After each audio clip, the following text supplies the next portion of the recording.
নমস্কার, আমি পলাশ দাস।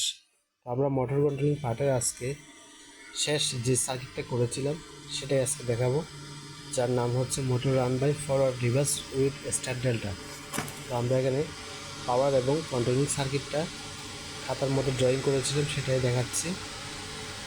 এটা হচ্ছে পাওয়ার ডায়াগ্রাম এবং পরবর্তী পৃষ্ঠায় যেটা দেখানো হয়েছিল সেটা হচ্ছে আমাদের কন্ট্রোলিং ডায়াগ্রাম।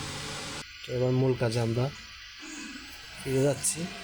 এখানে আমরা ইউজ করেছি একটা ফরওয়ার্ডের জন্য সুইচ, একটা রিভার্সের জন্য সুইচ, তারপর একটা এমসি হটনটা হচ্ছে ফরওয়ার্ডের জন্য, পরেরটা রিভার্স, তারপর একটি টাইমার, তারপর হচ্ছে একটি স্টারের জন্য, তারপর হচ্ছে একটি ডেল্টার জন্য।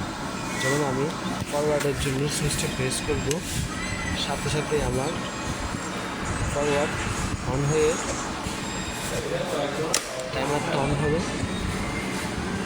অন হওয়ার সাথে সাথে স্টারটা অন হবে, স্টার অন হওয়ার 10 সেকেন্ড পর আমার ডেল্টাটা অন হবে।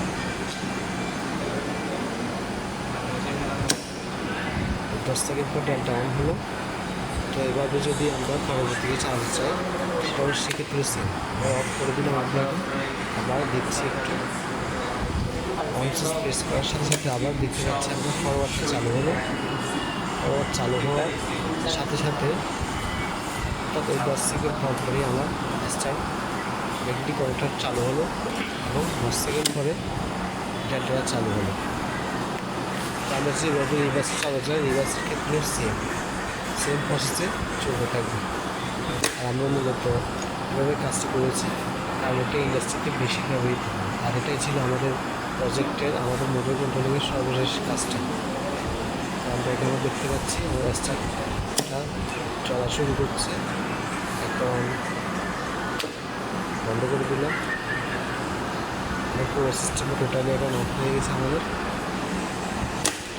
অন করার সাথে আবার ফরওয়ার্ডটা চালু হয়ে 10 সেকেন্ড পর টাইম কাউন্ট করে রাখছে এখানে, কিন্তু আমার স্টার্টটা এখানে অলরেডি চালু। 10 সেকেন্ড পর আবার সেভ নেগেটিভ কানেক্টিভ টুটা চালু হলো করে দিলাম আবার। এভাবে মূলত আমরা কাজটি সম্পন্ন করেছি। আশা করছি সবার ভালো লাগবে। Thank you.